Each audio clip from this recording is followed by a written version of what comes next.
Assalamualaikum warahmatullahi wabarakatuh. Salam sejahtera. Apa khabar murid-murid? Cikgu harap yang menonton video ni semua dalam keadaan sihat selalu.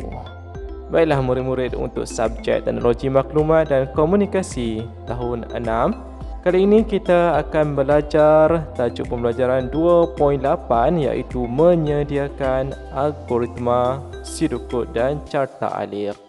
Cikgu ulang semula, kita akan belajar tajuk 2.8 menyediakan algoritma pseudocode dan carta alir.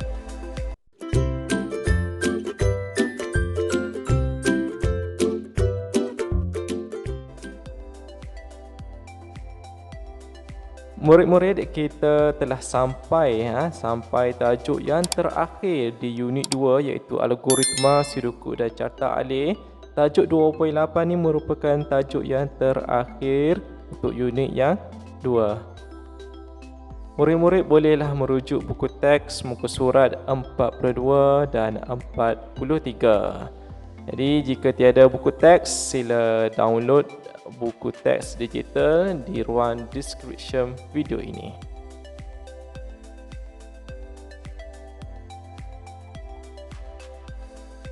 Murid-murid, objektif pembelajaran kita pada hari ini, di akhir PDPR, murid dapat menyediakan satu set algoritma pseudocode dan carta alir bagi menyelesaikan masalah yang diberi. Cikgu ulang semula, objektif pembelajaran kita pada hari ini, murid dapat menyediakan satu set algoritma pseudocode dan carta alir bagi menyelesaikan masalah yang diberi. Baik murid-murid, ini adalah paparan pada muka surat 42 di mana terdapat keterangan tentang tajuk yang kita akan belajar hari ini. Okey, jika kelihatan di sini ada seorang budak yang bernama Naresh. Naresh nak buat apa ni? Kita baca dahulu. Naresh mahu menyediakan algoritma pseudocode dan carta alir sebagai persediaan untuk menghasilkan atur cara kalkulator interaktif. Kalkulator tersebut berfungsi untuk menyelesaikan operasi tambah dan darab dua nombor. Jom kita perhatikan reka bentuk paparan kalkulator interaktif yang dihasilkan oleh Naresh. Baik, ada 4 paparan. Ni Naresh, cikgu dah bagi dia handsome sikit. Baik, untuk paparan 1, apakah nombor pertama? Nombor yang dipilih ialah nombor 3. Paparan 2, apakah nombor kedua? Nombor yang dipilih adalah nombor 4. Paparan 3, operasi tambah atau darab. Operasi yang dipilih adalah operasi tambah. Paparan 4, jawapannya ialah 7.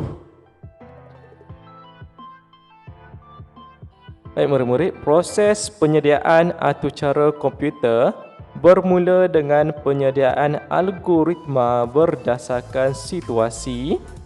Proses ini diikuti dengan penghasilan pseudocode, carta alir atau kedua-duanya.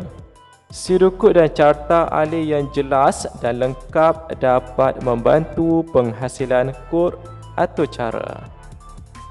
Baiklah murid-murid, cuba kamu ingat semula topik-topik yang telah kita belajar sebelum ini. Topik pada hari ini kita akan buat 3 sekaligus, iaitu yang pertama tadi penyediaan algoritma berdasarkan situasi, yang kedua penghasilan pseudocode, dan yang ketiga penghasilan carta alir, dan kedua-duanya sekali.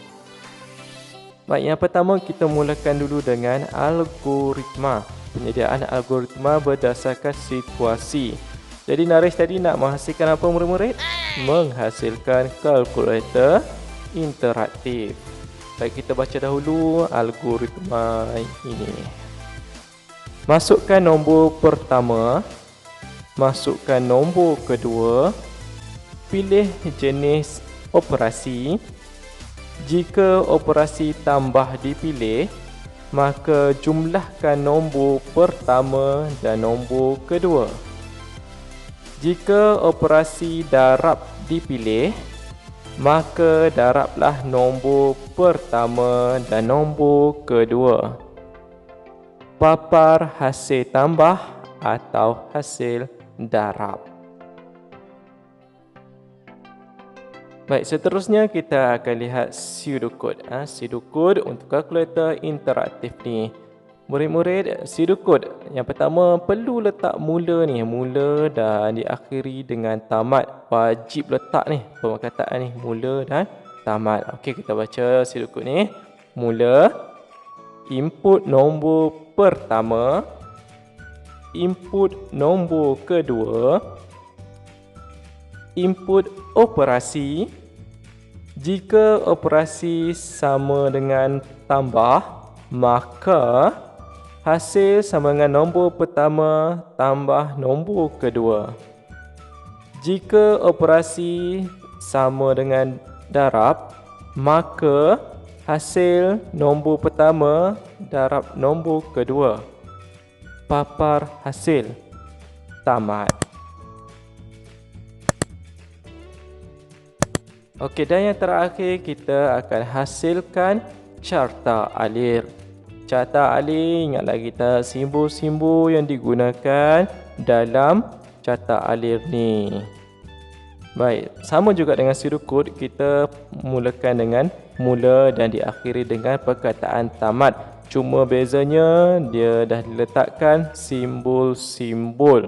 Simbol-simbol ni kamu boleh rujuk semula video cikgu yang sebelum ini. Baik, kita baca dahulu. Mula. Input nombor pertama, input nombor kedua, input operasi, pilihan operasi tambah dipilih jika ya hasil sama dengan nombor pertama tambah nombor kedua. Jika tidak, operasi X dipilih jika ya hasil sama dengan nombor pertama darab nombor kedua. Jika tidak, papar hasil tamat. Okey, murid-murid boleh beza tak antara ketiga-tiga pengaturcaraan tadi?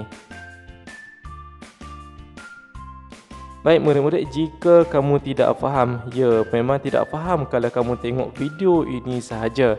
Jadi cikgu sarankan kamu tengok video-video cikgu yang telah cikgu hasilkan sebelum ni dalam channel cikgu ni. Boleh rujuk semula dan kamu fahamkan dan cuba hasilkan sendiri algoritma pseudocode dan carta alir. Baiklah murid-murid, kita telah berada di akhir pembelajaran. Jadi murid-murid, cikgu harap kamu semua fahamlah. Faham apa yang cikgu sampaikan pada hari ini.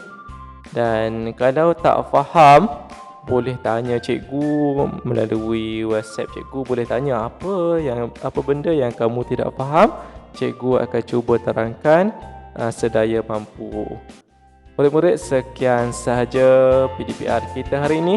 Jumpa lagi untuk sesi PDPR akan datang. Murid-murid, selepas ni like video ni dan kalau belum subscribe dulu channel cikgu. Okey murid-murid, bye bye. Assalamualaikum warahmatullahi wabarakatuh.